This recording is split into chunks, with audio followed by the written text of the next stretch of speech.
mengenai tuntutan Sambo ya, sudah mengucapkan terima kasih kepada jaksa, walaupun dari pihak keluarga atau klien kita menginginkan yang lebih berat, yaitu tuntutan hukuman mati.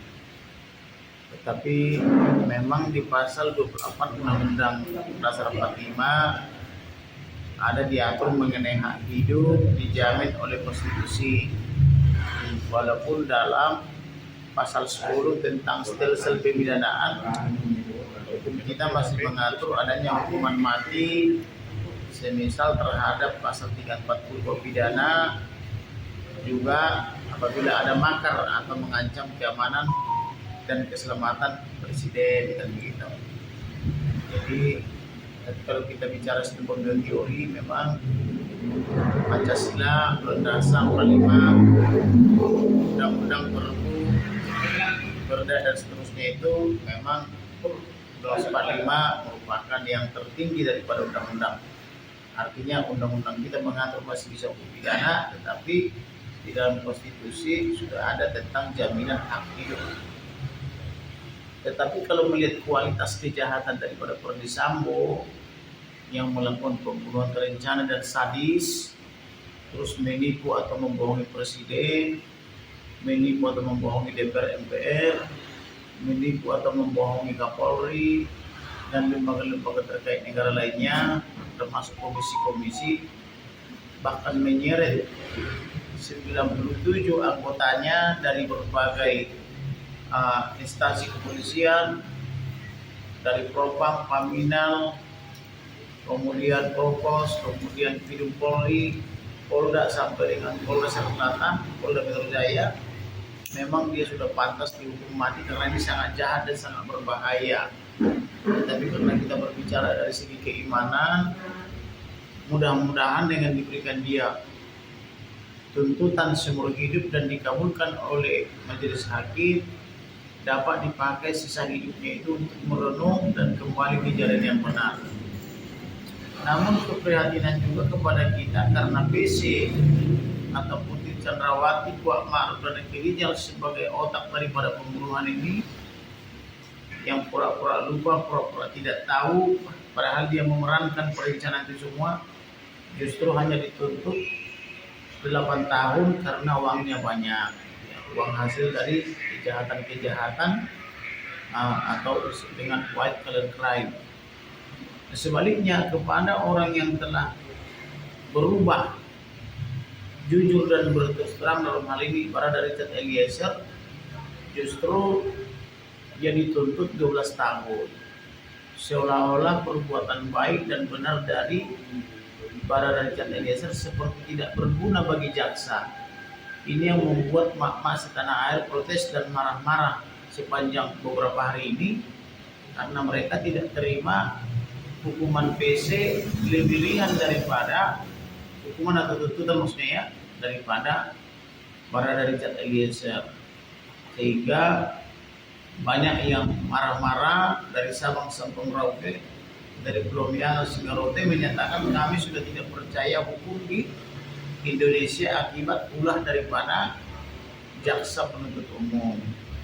Kemudian jaksa penuntut umum seharusnya membuat terang perkara ini dengan selesainya persidangan atau pemeriksaan saksi-saksi dan pemeriksaan terdakwa harusnya sudah terang. Tetapi jaksa justru membuat kegelapan baru, yaitu membuat umpan lambung berupa pernyataan di dalam tuntutannya yang menyatakan adanya perselingkuhan. Padahal gosip atau isu perselingkuhan itu hampir tidak ada di dalam fakta persidangan, baik keterangan saksi, surat maupun rekaman elektronik. Yang terucap di persidangan justru adalah dugaan pemerkosaan yang tidak dilaporkan lagi, selain dilaporkan di Duren 3 Jakarta Selatan yang sudah di SP3, dan percobaan pembunuhan oleh almarhum kepada PC juga sudah di SP3. Tetapi mereka memindahkannya ke tanggal 4 di Magelang. Kemudian karena bisa saya petahkan lagi, diganti menjadi tanggal 7. Artinya isu-isu atau gosip-gosip pemerkosaan lah yang muncul di persidangan. Tetapi ajaibnya jaksa justru membuat gosip baru, yaitu perselingkuhan. Entah dari mana dia dapat itu, atau mungkin mereka bisikan dukunnya, kita nggak tahu gitu loh. Jadi artinya perkara ini tidak selesai atau tidak tuntas karena jaksa membuat gosip baru. Begitu. Kami prihatin kenapa dia terlalu berat, sedangkan dia telah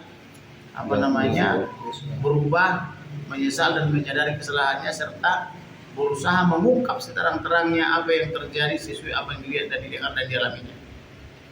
Tetapi memang kita sebagai kuasa hukum keluarga tidak lupa bersyukur. Kenapa bersyukur? Awalnya almarhum ini kan dikubur begitu saja dengan fitnah yang dibebankan kepada dia sebagai pemerkosa. Tetapi dengan keterlibatan kami sebagai penasihat hukum yang meminta otopsi ulang dan visum ulang melalui ekshumasi atau penggalian kubur sudah terpenuhi, kemudian dia dikubur ulang dengan menggunakan acara kedinasan kepolisian, yaitu dengan dibalut dengan bendera merah putih. Itu suatu kemenangan, sehingga nama baik Joshua telah menjadi terhormat di dalam kematiannya. Kemudian tadinya ini dirancang oleh mereka tembak menembak mengakibatkan mati, sudah terungkap bahwa ternyata adalah pembunuhan terencana. Walaupun semua dulu menentang saya, bahkan menyuruh polisi menangkap saya sebagai penyebar hoax karena saya sebut sebagai pembunuhan terencana, tetapi ternyata terbukti pembunuhan terencana dan sudah ada yang diberhentikan dari kepolisian karena melakukan obstruction of justice, kemudian telah dituntut sekarang dalam perkara pidana sebagai pelaku pembunuhan terencana. Nanti juga kalau mereka tidak bertobat akan dituntut lagi nanti di akhirat, kira-kira begitu.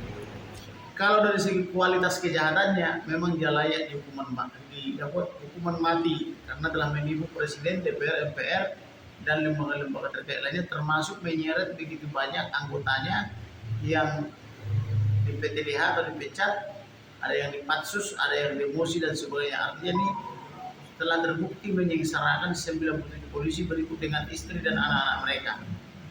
Tetapi kalau kita bicara memang dari segi aspek kemanusiaan, kalaupun hakim memberikan putusan tetap seumur hidup, biarlah itu dimanfaatkan untuk merenung kembali ke jalan yang benar.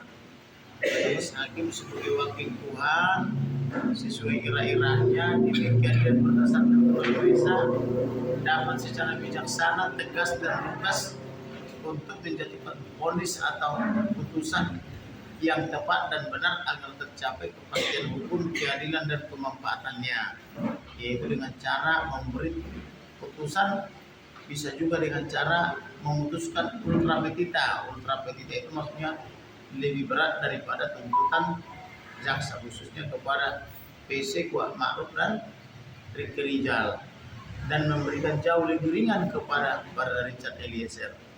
Kira-kira begitu. Berarti